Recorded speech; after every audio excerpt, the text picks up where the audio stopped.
that's fine.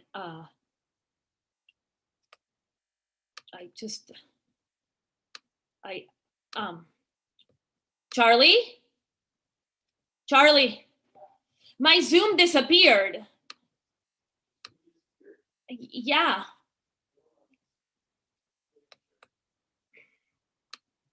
Oh, okay. I'm right here. Okay, I'm gonna let the people in.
Hi, everyone. I'm going to wait a second while people still come in, and then we'll get started.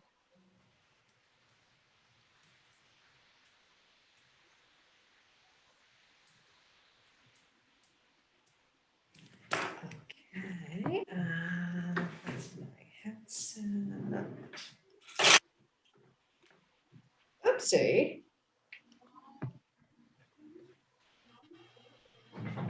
I hope everybody's doing great.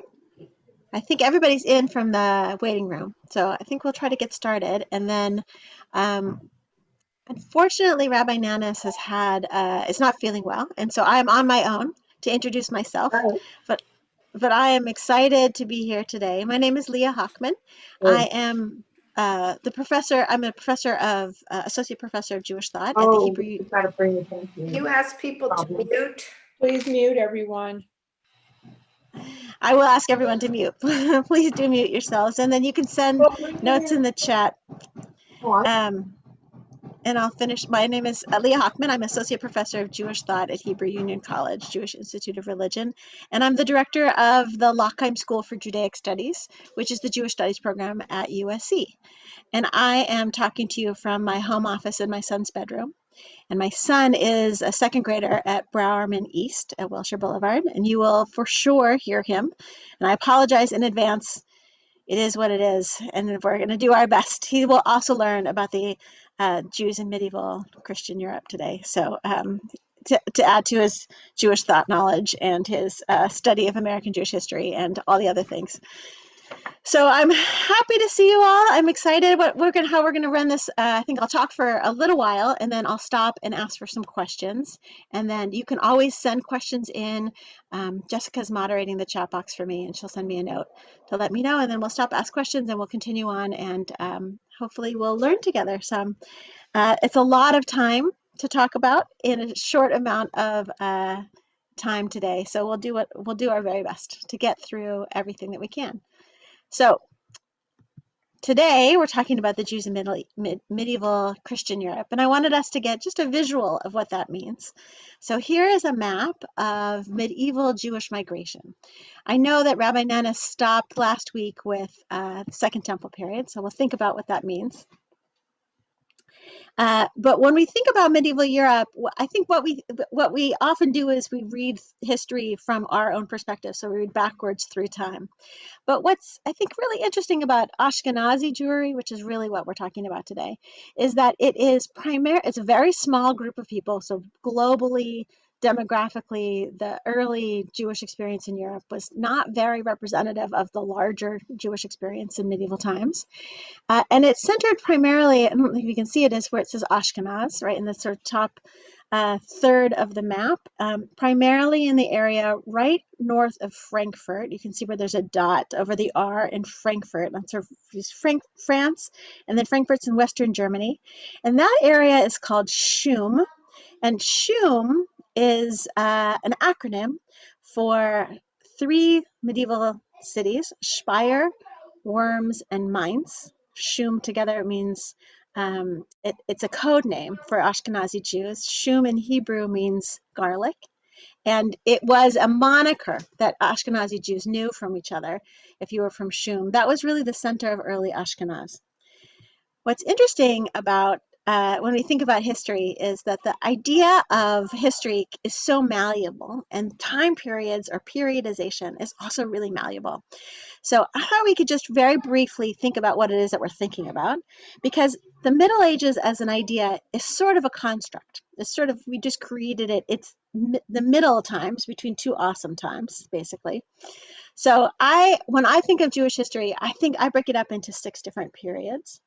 And those 6 different periods have different kinds of names. We're looking right here at what I'm going to call medieval rabbinic, and I'll tell you why I call it that. So the periods that precede it are, let's see, the biblical period, which begins with, not surprisingly, creation, and ends at the destruction of the first temple in 536 BCE. Actually, that's not the destruction of the first temple. That's when Judeans return to begin creating the second temple, right?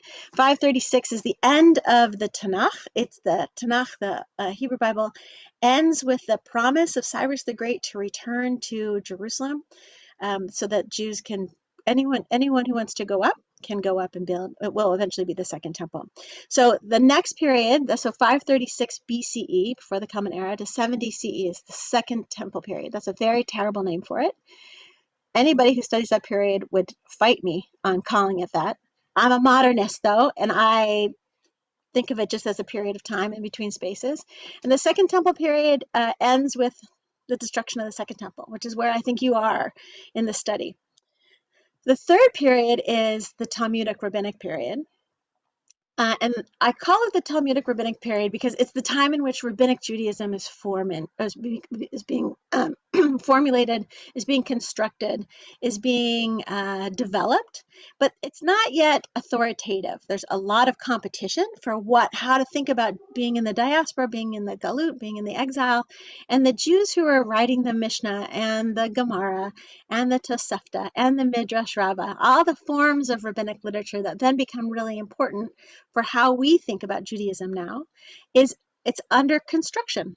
And that time period is basically 70 CE to 850 CE. That's sort of an arbitrary date. And then the next period is the medieval rabbinic period. That's really what we're looking at today, is the medieval rabbinic period. It goes from 850, and I ended in 1750. I have another slide that will show the end of it. That's a really long time period, 850 to 1750. It's almost 1,000 years of time. That's what we're going to try to do today.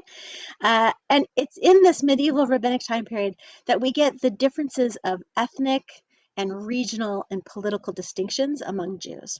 So we have Jews living in a huge amount of geographical areas. We have the Maghreb Jews in the Maghreb in North Africa. We have Jews in Sfard, in the Iberian Peninsula, in what will eventually be called Spain and Portugal. We have Jews in the Mizrach, Jews who remain in Babylon, or who constructed new schools of learning and new forms of learning in areas of sort of the Near East. Jews in Yemen, Jews in Saudi Arabia, the current Near East. And then we have Jews in Ashkenaz.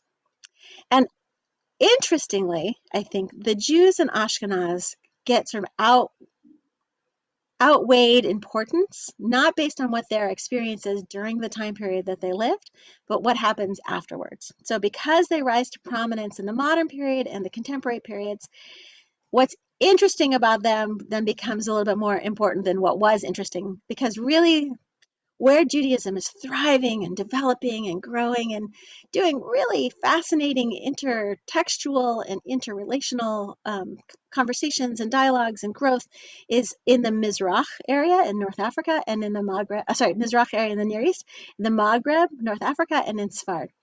Which isn't to say that Ashkenazi Judaism is not interesting. I think it's extremely interesting, and hopefully I'll sell you out that in the next hour. But one thing that's really important to think about when we think about the medieval rabbinic period, and the reason I call it medieval rabbinic and Talmudic rabbinic is the strength of the medieval period, strength of the thinkers who are writing Jewish philosophy, writing dialogue forms, writing poetry, writing commentaries, writing Talmudic commentaries, the strength of their audacious understanding that rabbinic Judaism is the true and authentic heir to Second Temple Judaism, to this new form of Judaism outside of the land of Israel, establishes the authority of the rabbinates. It reaches back into the Talmudic period and establishes the authority of the rabbinical commentaries. Someone like Saadia Gaon, who is really at the cusp of the movement from this, what I'm calling the Talmudic rabbinic to the medieval rabbinic. Saadia Gaon, he lives in Babylon. He is a savant. He's an incredible mind. And he translates the Hebrew Bible into Judeo-Arabic so that Jews in the diaspora can read it. He writes the first Siddur. He writes the first Haggadah. He creates the calendar. He makes sure that the calendar is a diaspora calendar so that there's 2 days for holidays. He creates the first real understanding of a triennial cycle, that there's different, you don't have to read the whole Torah portion every single week. You can read a portion of it, and if you can do it over 3 years, you'll get all of the Torah read. And he fights the fight against the Karaites. The Karaites are sort of the main competitors to rabbinic Judaism. The Karaites are biblical literalists. They do not accept the authority of the rabbis to interpret text and to create what we now know as sort of the complex system of Jewish rituals, Jewish thought, and Jewish belief, which we call in Hebrew halakha, the way. And the Karaites say no, and they were numerous and popular. Saadia Gaon has a sort of intellectual argument with the leader of the Karaites, and it's his acumen that then establishes the authority of the rabbis, that is then reified or sort of restructured with other Jewish thinkers through the medieval period. People like Rashi, who we'll look at in a second, Yehuda Halevi, Moses Maimonides, sort of the big names of Jewish experience in the Middle Ages. They followed the Gaon in understanding the authority of the rabbinic period. And in doing so, they create rabbinic Judaism. They sort of squash the threat of Karaite Judaism. And we are the heirs to their charge. I have a lot of words that I could use there. So let me stop my share for just a second and see if there are any specific questions that I could answer just in terms of the timeline. And then we'll go back to the share. Yeah, Miriam, I see your hand up. I don't have a great read on everybody, but yeah, yes. Thank you so much. And so interesting what you're saying. Say the Rambam did follow the Gaon. You mean he did follow him? I mean, chronologically he did. Yeah. But in his writings, you don't get any anti-rabbinical feeling. He was very creative, and he did so much of his own thinking, you know that. And he wrote books that we look at till today. He said brilliant things about medicine and about the whole field of medicine. So Maimonides does, yeah. Now, and where did Joseph Caro fit into that? But he was earlier. Was he part of that group? So it's not a single group. It's a sort of a thought process. And the idea of Maimonides does follow the Gaon. And Maimonides, in many ways, furthers the Gaon's project in affirming rabbinic leadership and rabbinic authority. He does that through the Mishnah Torah, which is a code, which sort of clarifies what laws. So it's like the what do they call the Cliff Notes version of the Mishnah, and the Talmud in general, which is just streamlines without the arguments, without the minority opinion. This is how Jews should live. And Joseph Caro writes a different code, the Shulchan Aruch, and he writes it from the Sephardic perspective. And the Ashkenazim we're not going to let the Sephardi way be. Rather, we're going to think of our own way. So the Shulchan Aruch is the translation of that is a set table. right? Here's the said Yes, table. This is what that's it correct. means to experience, right?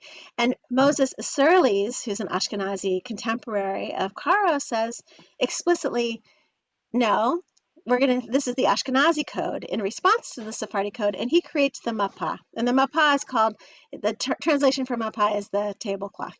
So the table isn't set until there's also the tablecloth. And we have two competing codes, but all three of these thinkers and all of the thinkers who come after the Gaon further the project of creating not a uniform, obviously, but an authoritative understanding of rabbinic leadership and rabbinic interpretation as the one way against the Karaites. And eventually the Karaites sort of lose authority, lose power. There's still Karaites who are alive, but there's still Karaite community today, but they are not the normative mainstream form of Judaism. Rabbinic Judaism really does that, and that's the strength of the medieval thinkers.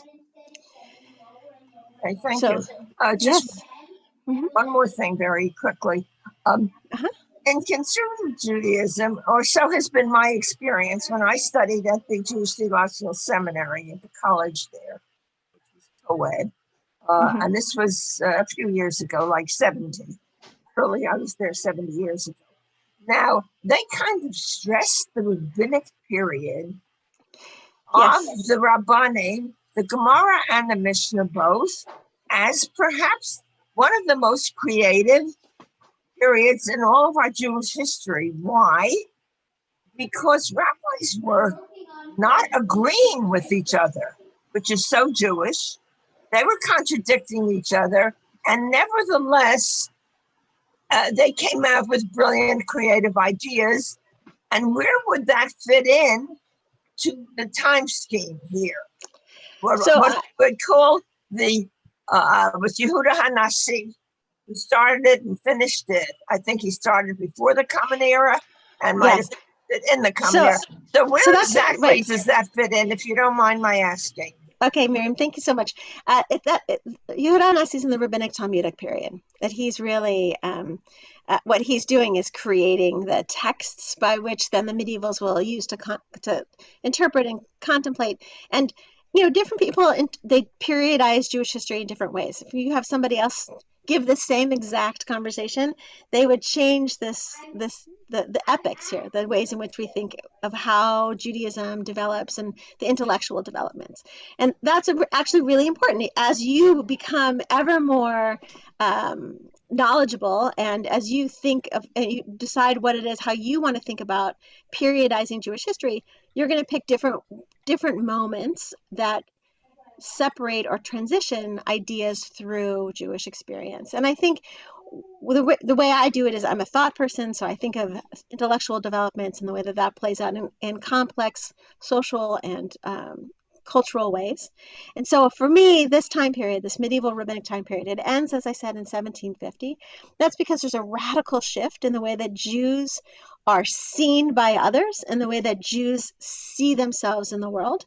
That has everything to do with the way in which the Enlightenment and rationalism and the shift in sort of a theocentric vision of Judaism, or a theocentric vision of the individual in the world. In other words, God is the center of the world, to an anthrocentric, that the human being is. And we have Descartes to thank for that, right? Descartes, in his famous statement, I think, therefore I am, shifts the way in which existence, which was in this entire period that we're talking about, the Middle Ages, just assumed to be a gift from God, right? You exist because, and it's rabbinic Judaism's assumption, you exist because God gave you existence, right? In the very first book that we read last week, and that's reaffirmed this week, we exist because of God. When Descartes shifts that, I think, therefore I am, he shifts into an individuality. And that impacts Judaism, Jewish thought, in very specific ways in the 18th century. It's quite late if you pushed it against Western civilization's history, but we're not looking at Western civ, we're looking at Jewish experience. And Jewish experience really has this medieval time period from the Gaon to Moses Mendelssohn. That's really the time that I'm looking at today. So what I'm gonna do is sort of briefly touch on a lot of topics, and then hopefully we'll have time to sort of ask more questions along the way. And just open my chat box so I can make sure I can see things. So as you can see, here's a bunch of different costumes, different kinds of people. And what happens in the Middle Ages, particularly in Europe, is that people all look alike. They all have similar colorings. They have similar expressions. They have similar hair growth. So particularly on the mainland of the continental Europe. And the only way to distinguish them is by way of dress. So here, I want you, don't say it out loud, but just think, who are the Jews here? Who do you think who are the Jews there? The way to identify Jews, primarily, there's three ways. One is by way of headdress, right? Every single person has a different headwear, and their headwear is a tell. It's actually mandated by specific local laws. Jews wear this triangle hat right here, right? You can see this triangle hat. Male Jews, that's the first way, is the hat with the little pointer on it. That's the first way. The second way is male Jews have beards.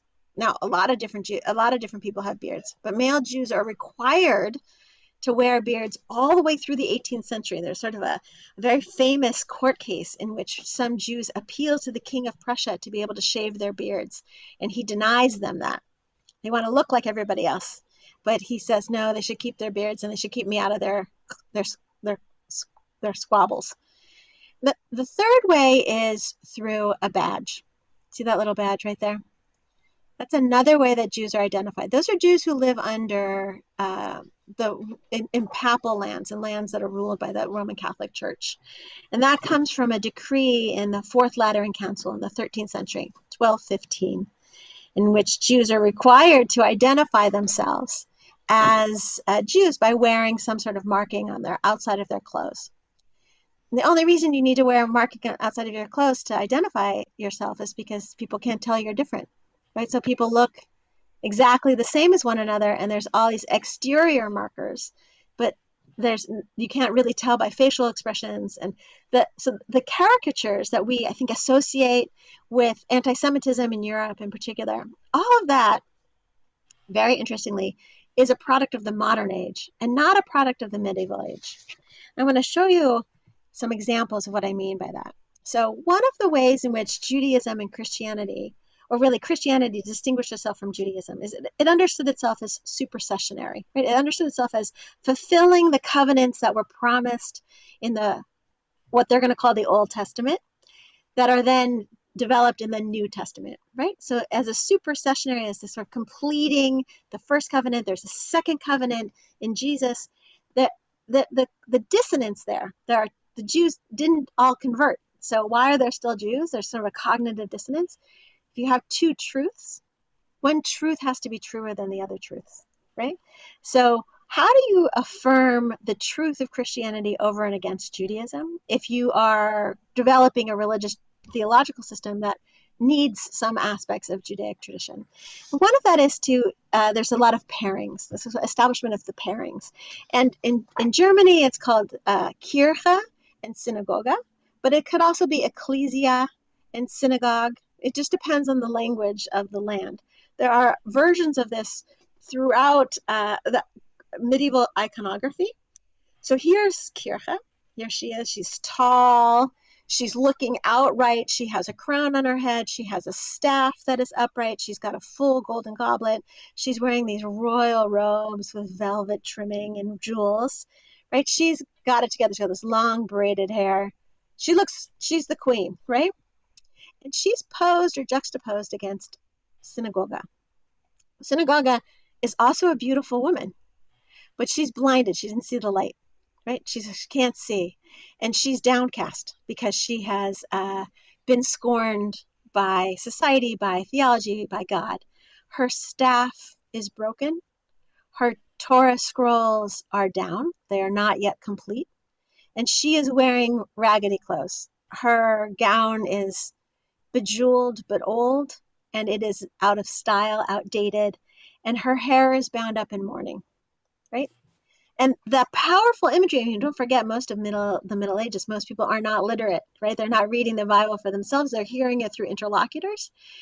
But this sort of powerful imagery is really important for establishing the distinctions between Christianity and Judaism, both in a theological way, but also in a very pragmatic social cultural way. And this is not just one, this is just one of many examples. So this is a little bit more stark. You can see here's the church. She's on her church, right? The ecclesiasta. She's got the tree here, a tree of life, and her staff is straight, right? And she's got a crown on her head. She's sainted. And here's synagogue. Her staff is broken. She's comporting with some weird animals. She's taking her crown off. She's blindfolded. She's broken-necked. She's stiff-necked, and she is her reign is over. And it shows up in so many different artistic forms. So here is stained glass. It's in any, if you've ever traveled to Europe, you know, the thing to do in Europe is to look at a billion old churches. In every single church, there is multiple stories that are taking place in the stained glass windows and in the stonework outside. So here you can see her again, Kirche, and here's synagogue, right? And they're always, this is really important, beautiful women, right? They're not stereotyped in the way that we might presume that they could be or should be, right? Their problem is that they don't see the truth. It's not a physical problem. It's not a malformation. It's sort of a theological, intellectual choice. And that's really important because I think when we look backwards through the gaze of the Holocaust, we are looking for moments of disconnect that create a sense of antipathy towards Jews. And it's there, but it's not always there in the way that we anticipate. So you can also see it in the stonework here on this. This is the church in Worms, where she is downcast, right? But she's still, and her hair is not bound, right? So she's in mourning. So I just want to remind us where we are here. We're thinking about medieval Ashkenaz, and we're in the middle of Europe, and Ashkenaz sort of grows out. You can see that the migration is all the way through North Africa, up through Spain, and from Spain into southern France, right? And southern France that moves up through Ashkenaz, but many of the Jews who settle what we think of Ashkenaz come up through Rome. They come up through Italy. Those are people who were part of the original diaspora in the first century. And then they move up to waterways for the spice trade, right? For the Silk Road across into Eastern Europe, into Western Europe. These are main waterways, so that they move to cities that then they help develop. One of the places that becomes really prominent is the U and Shum, the Worms. Worms as a city, as a medieval city, is very, very important. It's also important later. It's where Protestantism becomes Protestantism. But it is a place where, so I'm going to go back to this. Whoops. I'm trying to go the other way. Here we go. So this, in southern France, there is a very important thinker who comes up from southern France named Rashi, Rabbi Shlomo Yitzhaki, and he's in the 12th century. He's a commentator. He writes he writes half in French, half in Hebrew. He creates his own script. Has a beautiful interpretation of the Hebrew Bible, but also an incredible filling out of details. He establishes a school of Talmudic learning as well. And in his travels, he travels throughout Shum, and one of the places he goes to is Worms. He's there for a little while. This is the synagogue. That's the reconstructed synagogue, but the medieval version of it in the city of Worms. It's still, the reconstruction stands today. And next to it is the chair. They sort of made it a little bit of an idol. But this is meant to be his chair where Rashi sat, and this is where he taught. It's kind of a tiny room, frankly, and I think my students would be a little bit upset if I was sitting in a stone. I would be upset if I was sitting in a stone chair for quite a while. But it's been reconstructed, and it's an important aspect of Worm's identity. And Rashi taught his form of Talmudic learning, which was quite open. He also taught people how to grow wine. Worms is in an area of terrific vineyards. It has a perfect climate for wine, and he was a winemaker, and he was also witness to one of the great tragedies of early Ashkenaz, which was the First Crusade. The First Crusade began in France and then moved down went through middle Germany, what will eventually be called Germany, and down towards Byzantine. And the Crusaders themselves were not interested in cleaning Europe, so to use a euphemism, were not interested in fighting a battle against their theological enemies in Europe, but the mob that preceded them were. And the mob that preceded the Crusaders actually went on a path of destruction, right? And one of the very first tragedies of early Ashkenaz was the way in which I want to say random people, but sort of normal, everyday, neighbory people who preceded the Holy Crusaders just destroyed everything in their path as a way of making holy work or thinking of preceding holy work. And that ended up devastating Speyer and Worms. What's interesting is that the bishop in Speyer, which is one of these early cities, actually had gotten word that this mob was coming, and he took all the Jews who lived in Speyer and its surrounding areas, and he protected them in the walls of the cathedral. And the synagogue in Speyer, it has the same architecture as the cathedral itself. He sort of lent his architects to rebuild the temple or the synagogue right afterwards.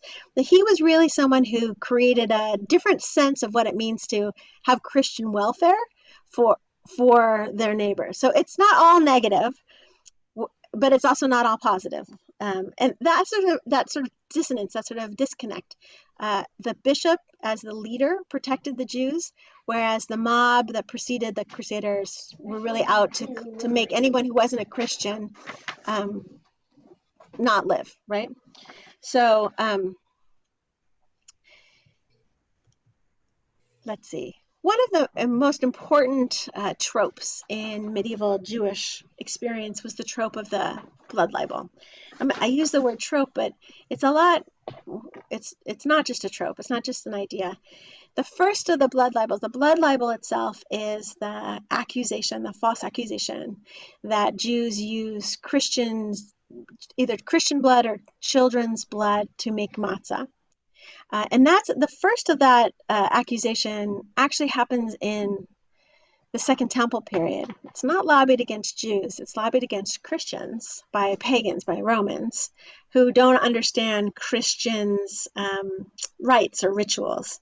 So they accuse Christians of that. A century later, in England, was the first, 1144 in Norwich, was the first accusation that the Jewish community there killed a Christian child and used that child's blood for the making of matzah for Passover.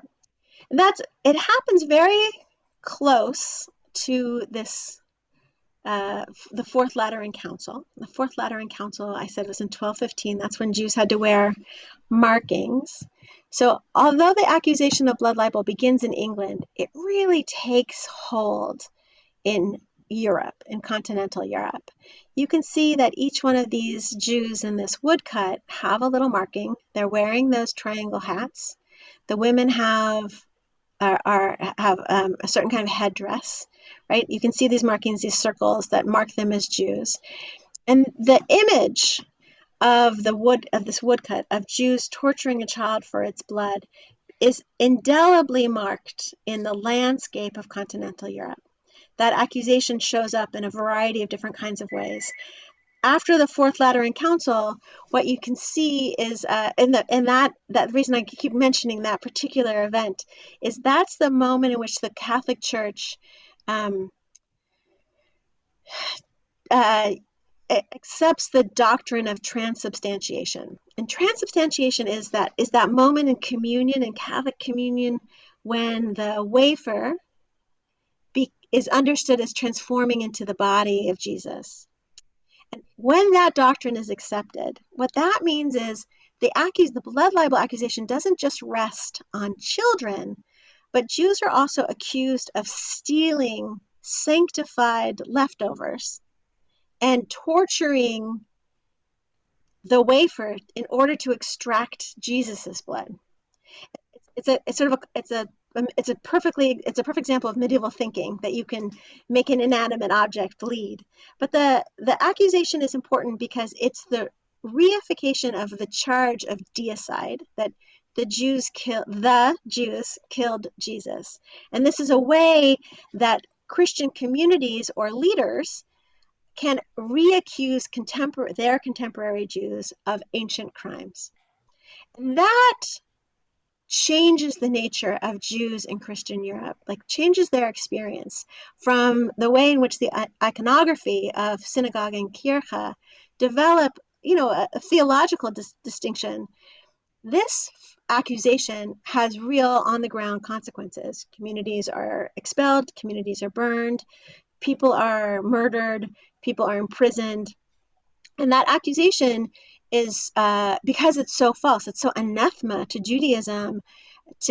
First of all, blood is such is so deeply rooted in the taboos of Judaism, but also it's the way that the crime is so disgusting, that it's a way of making sure that the other is continually othered. It's just a maintenance of the boundaries between people, which is an indicator that those boundaries are being traversed, that people are coming closer and closer. And one of the interesting aspects of medieval Jewish experience is how close Jews and Christians live together in Western Europe.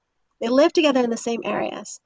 They live together in the same cities. And at a certain point, they became so close that the authorities wanted to separate them out. And we have Jew Street or Jew Alley, we have Jew Avenue, right? All these places where Jews must live. Those will eventually become ghettos, right? The ghetto from the Italian, the word in Italian is canon. Ghetto means cannon, and the Jewish quarter, the Jewish street, was right by a cannon factory. So sort of short form for where the Jews lived. And those ghettos then became really specific within cities. So these attempts to separate people out was one of the sort of interesting convolutions of how Jews in Europe are living in and amongst Christians, with Christians, doing business with Christians. And yet because they're so close, they're being accused of all these sorts of really revolting and horrific crimes in order that they wouldn't get too close. And the theological understanding of that is that you keep Jews lowly, but not too lowly, that they prove the veracity, they prove the truth of Christianity by the fact that they're oppressed. But the socio and the economic considerations of that is they don't end up being competitors. They're not economic competitors, they're not political competitors, that they never threaten the integrity of a local community. Okay, let me stop the share. I know that there's some questions. I see one hand. Yes, I have two questions. One in that illustration you just showed. The knife blade was aimed, it seemed like, at the young person's genitals. So to me, the first thing I thought of was circumcision there. So you're saying... You know what? Let me see that. I don't know. I think that oh, I see the circumcision. Yes. Yeah. Well, they don't Christians don't understand that. And it's something that's very early on seen as a distinction between Jews and Christians, obviously, but also it's not required, right? That goes back to the New Testament, that Paul says explicitly that it's not required. Right. Yeah, I think it's probably a pretty significant anxiety.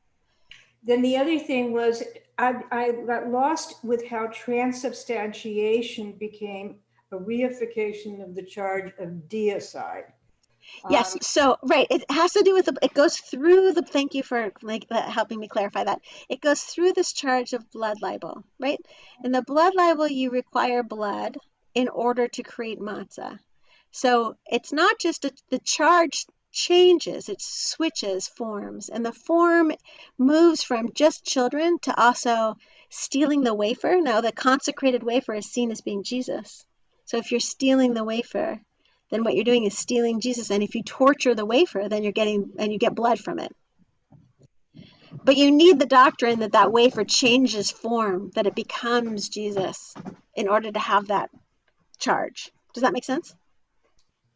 Yes, so there's a concomitant charge that of the wafer stealing, which is another issue for the blood being for matzahs. Is that Yeah. matzahs is the wafer? Well, I mean, in general, what that is kiddush. I mean, the communion itself is, it's wine and bread. So it's right, and but in sanctifying it in specifically Christian theological terms or Christological terms is sort of the better way of thinking about it. That when the wafer is consecrated, it's like again, you need the Christian version of a geniza. You can't just throw that stuff away because it's holy, right? It's been made holy through the process of transubstantiation. So if you steal the wafer, it's not just that you're stealing stuff from the church, which would already be bad, but that you're torturing the most sanctified aspect, the most important relic that has been part of the collective experience of that particular church. Okay. I see another hand. This Jeff. Hello. Hi. Couple of comments. The beginning of the 11th and 12th centuries, 1194, with the great expulsions first from England and then Portugal, may not just have been on theological grounds. In spite of ghettoization, one thing that the Jewish culture has always done, which has put them at odds with kingship, is their financial success, is their business ability, is their relationship to taxation and the crown, so to speak. And every time the crown felt that the influence of the Jewish community and their success became too great, that's when expulsion or pogroms or other negative factors to beat down and equalize the influence of the Jewish community occurred. And, the relationship to, the blood and Passover and all these things become manipulative excuses perpetrated. So here, my response to that is that nothing is siloed. Everything is interactive. So it's not that it's only economic or theological. These things are utterly interconnected. And so in some cases that's true for sure. And I am not touching Sephardi experience because I know Rabbi Shapiro is doing the Golden Age of Spain next time. So I have left that for him to really take up. And I think I want you to raise this question with him as well. But part of the challenge is that in the contemporary age, we separate politics and religion and the sociology of societies, whereas in the Middle Ages, one of the assumptions is that everything is connected, right? That they're utterly connected. So I think this and that, I think it's both and not either or. And I do think that there are some economic concerns. I will say, though, that the development out of the feudal system, so out of a sort of a barter system where people don't really have autonomy, they don't own their own things, and into a much more like sort of a market economy, that really matters for Jews, but that's later in the Middle Ages. It's not even in the time period that we're talking about yet. So, don't forget, I have 1,000 years to cover. So I'm doing my best. The only commonality in the entire period in Europe, medieval or onward, is the Catholic Church and the influence of the Catholic Church in every country in meddling with politics, kingship, etc. And this intrinsic anti-Semitic cast of the church is what really needs to be explained in the face of what we would consider ethical virtue. I will say that I have a lot to say about that, but it's not for this class and this time. So I'm happy to have another conversation with you or do a whole nother class. This is my bread and butter, so I'm happy to do that. So let's move on with our study here, with our quick survey of medieval thinking and medieval Jewish experience. So I want to move on to this next slide. What's interesting, I think, about even with the sort of the debasing of particular Jewish communities, it's not a universal experience that every Jewish community is accused of a blood libel, or that every Jewish community experiences negative interactions with their non-Jewish neighbors. That there is such a wide variety, and it's really hard to know what those things are unless you really look at the texts that those communities develop. One thing that I think that is crucial for medieval Jewish experience, remember I told you about the Crusades, they sort of come down through France, down this way. That in the 13th century, there is a move from the 12th century, there's a move from sort of Central Europe, the Polish, what will eventually become Poland. The Polish kings are looking for development. They want to be able to grow and really compete with the other empires. And there's a very famous king, King Boleslaw the Pious the Fourth. That's such a great name. And he looks at the way in which the Jewish communities in Western Europe have created economic opportunities, political opportunities. They're innovative in different kinds of ways. And they are, he reaches out to them and says, please come and help me establish further growth in my area. This is how Jews end up in Central and Eastern Europe. That there's a positive expectation that they will help grow kingdoms that are economically behind or politically behind, militarily behind, socially behind. And so he invites them to come, and they end up in the areas that we now, when we think about Ashkenaz, we really think of it as Eastern Europe rather than as Western Europe. And that's largely has everything to do with the way in which Ashkenazi Jewish immigration patterns of the 20th century came to the United States, right? But people came from the Pale, they came from Galicia, and the dominance of what we now call Ashkenormativity, which I think is a great word, has everything to do with the way that these early communities who were asked to come over moved into Central Europe and developed themselves there. And what they did was they developed a whole kahila, right? A whole set of communities, and it's called one of the political outgrowths over time is the Council of Four Lands. The Council of Four Lands has rabbinic and social leadership from the territories of Lithuania and Poland, from Hungary. I mean, these are the places that we're calling them now, but at the time they weren't like that. And then also parts of Prussia. So this whole area, which will eventually all become the Pale, is a time of exponential growth, of really beautiful deliverance of metaphors, of liturgy, of poetry, of literature, of culture. And this is the development of Yiddish as a language. I mean, the reason that Central European Jews speak Yiddish, which is a Germanic language, is because they bring it with them when they come over in the early 13th and 14th centuries. So here's the expansion of Ashkenazi civilization from, you can see here's Shum, Mainz, Worms, and Speyer, right? And their movement out towards, they go all the way to west. They're going east and east and east until they're in these areas of Lithuania and Poland and Hungary. And that growth, that movement, it happens at exactly the same time as the expulsion from Spain and Portugal. So the Sephardic community is double exiled, right? They're exiled from their second homeland, and it takes them, a significant amount of time to sort of reestablish who they are. There they are, lost from their territories.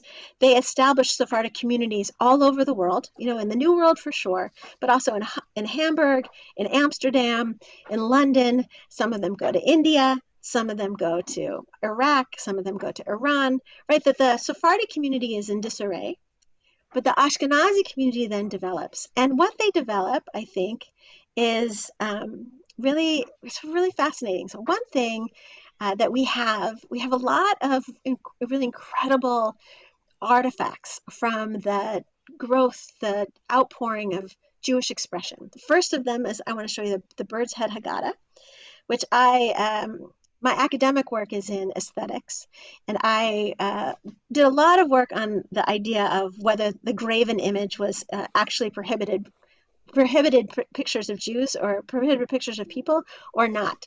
And one example of the ways in which people chose not to depict human form was this bird's head Haggadah. It comes from it's around the 14th century, from the time, the periods the areas that we're looking at.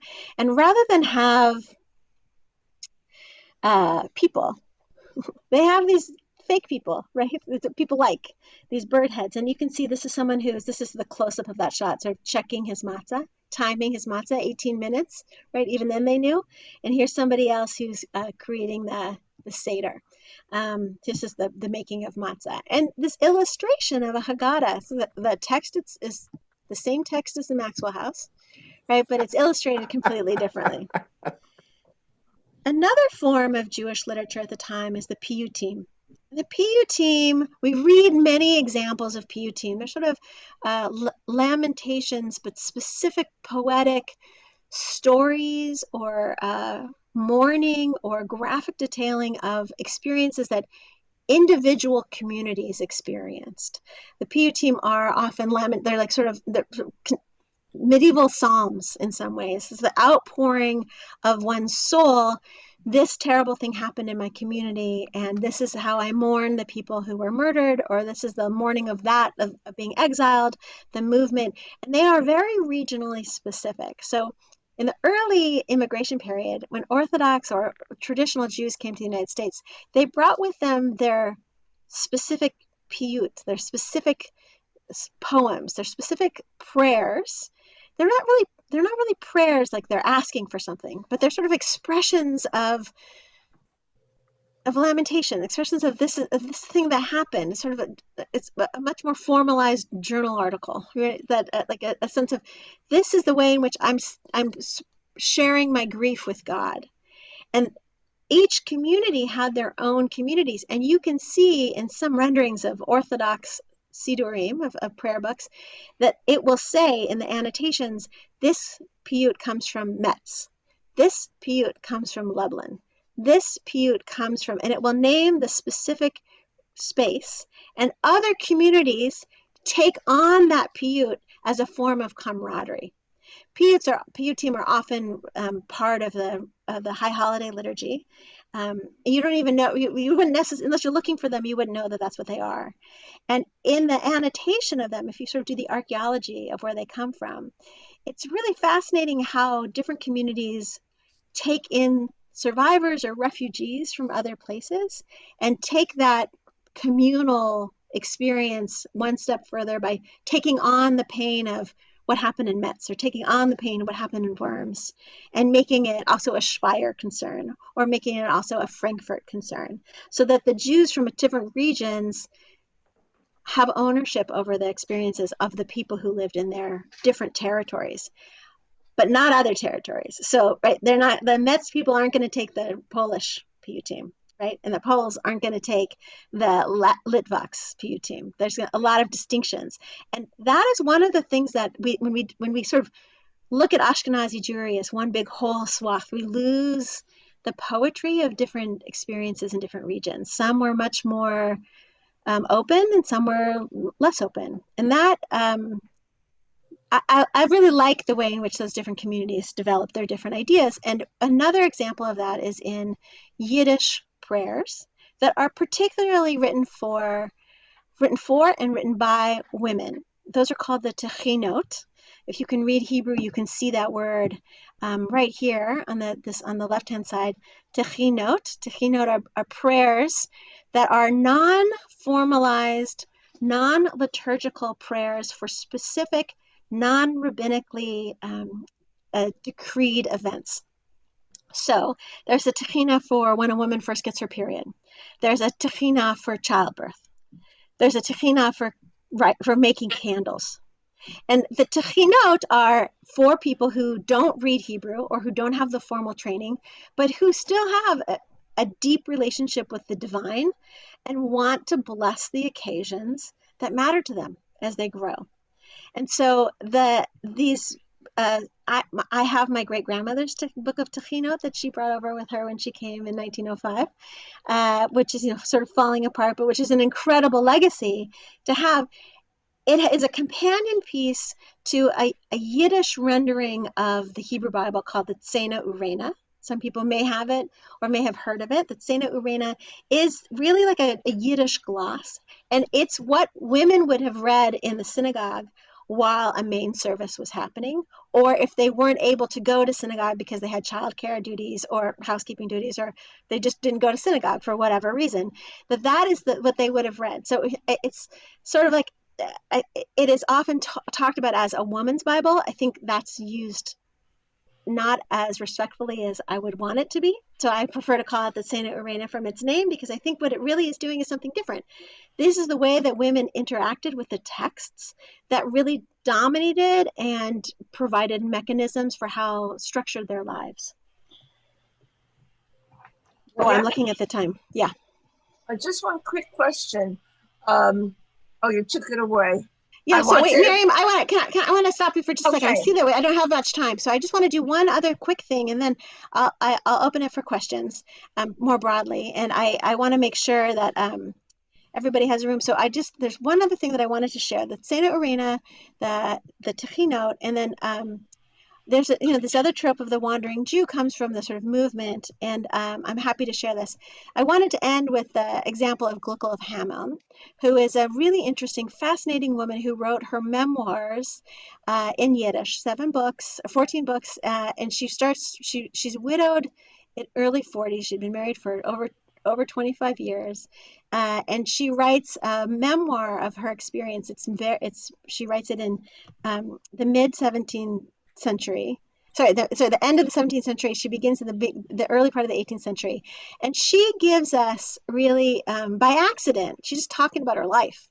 She gives us a picture of medieval life at the end of the medieval period, and it's in Ashkenaz. And she writes about the movements, about the education, about the examples of piety, of the socioeconomic concerns that Jeff talked about the education, and about the business propositions. But she also gives us expression of the anxieties.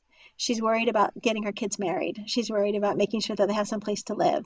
She's worried about the wars that are breaking apart Europe. She's worried about all these different kinds of things. She's a contemporary of Spinoza. And she is seen as an ancestor to many important modern thinkers. Everybody wants to claim her as their own. And she's this really fascinating character, so I wanted to end with her. Okay, so I see that I only have 2 minutes for questions. Miriam, did you want to ask a question? That's okay. Somebody else can ask. Okay. I'll wait. I have room for one question, unfortunately. Who wants to be the lucky person? Or you can put it in the chat. I see there's a long note that it's going to take me a long time to read. Could you tell us a little bit more about this woman? Because it's very interesting. Yeah. So here, let me write her name in the chat. And I wrote it did you down. write it? Gluckel of Hameln. Great. So Gluckel of Hameln, she begins her story. I mean, I have been obsessed with her lately because she begins her story with the story of the plague in the plague that her grandmother survived and her grandfather did not. So her grandmother was in the house where her grandfather died. He died of the plague, and then she left the house because obviously the house itself is infected, and she lives in a forest because no one will take her in, and no one wants to be infected by her. And when she comes back to her home, she finds it stripped of everything, that the neighbors have completely taken everything of value. And so she had to start as this young widow with 2 kids completely from scratch. And What from year? that moment, What what's that? year? What year So, was this? yeah, so this is the plague. This would be the end of the first wave of the bubonic plague. It would be in the late 1500s. And Gluckel's experience of it's her mom who's a child who sees her mother reinventing herself post plague, and her mother shares with her this experience, and then her grandmother comes to live with her and her family. But the family ethic of having been outcast and then having had everything stripped doesn't end up in not allow, and so it doesn't have the repercussion or the consequence of a family that holds itself tightly and protects itself, but rather the contrary. the ethic of Gluckel's family is be as opening and as welcoming as possible. You actually have to go out and help everybody who has been impacted or affected by plague. So later in the 1600s, there's a terrible massacre in Poland called the Chemnitsky massacres, 1640s. And the Chemnitsky massacres is one of the first major demographic movements of Polish Jews back west, right? They were invited in the 13th century, they moved, but in the 1640s, they start moving back to the west. And Gluckel's grandmother insists that they welcome the refugees back into their home. She puts them up in the attic and she nurses them. She's got to be in her 60s at this point.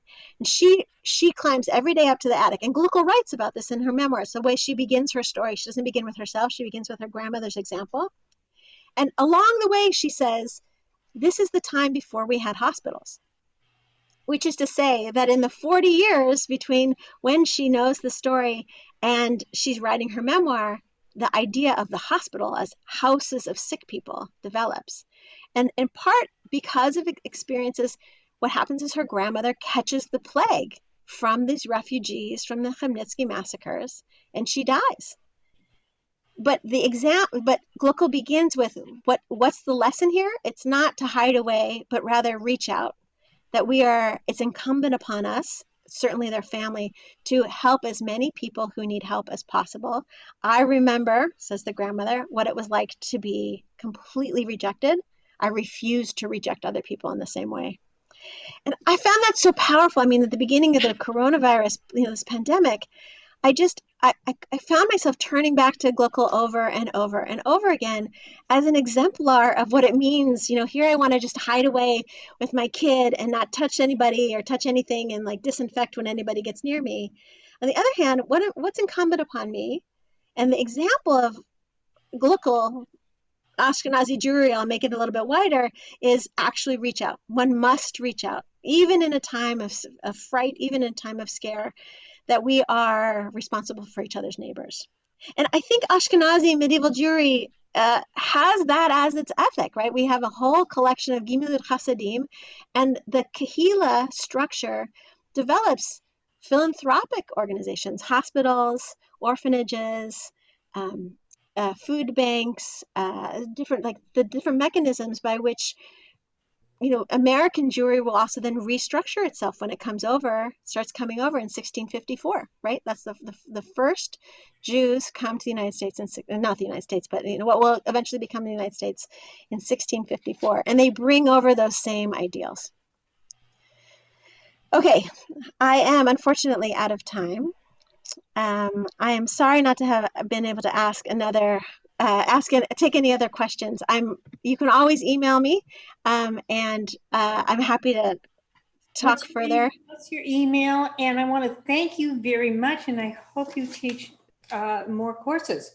Well, I know I'm teaching in November. I'm teaching a thought class. I see my friend and colleague Stanley Davids out in the field there, and I'm doing a thought class. I think I'm doing Maimonides, Spinoza, Heschel, and Buber, maybe some huge one. It was wonderful. Yeah. Future series. Thank you. Fabulous. Thank you. What day will you be doing that? I honestly, I think it's in November, and I think it's a Tuesday. I think it's the next series of classes like this. But Rabbi Nanis will for sure let everybody know. I know she will. And she sends her regrets for people who didn't know. She's not feeling well, so she wasn't able to come today. So she very much wanted to be part of this, and I'm sure she will be in touch. The Wilshire Boulevard Temple is very good about that. Thank you for everybody. your Thank you, involvement. this was fascinating. Can you give us your email? Just Give fantastic. us your email. Sure. You told me you could email you. Yep. Yeah, I'm giving you my HUC email. Okay, thank you so much. Can you give it to us? Thank you. Can you actually say it? Can you say Yeah, your email? Yes, it's my first initial L and my last name Hochman, Hochman, and that's at huc.edu. All small letters, right? Yes. Great. Thank you. Okay. So Bye, everyone. Wonderful job. Wonderful. Thank Thank you. you. Thank you.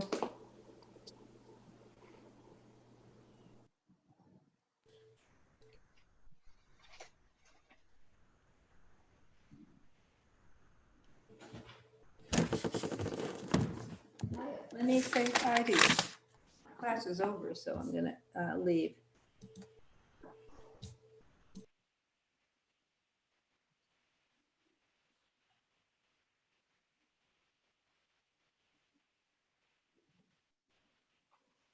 Jessica, are you still there? Are we still on? Well, you should leave. I'm just going to connect.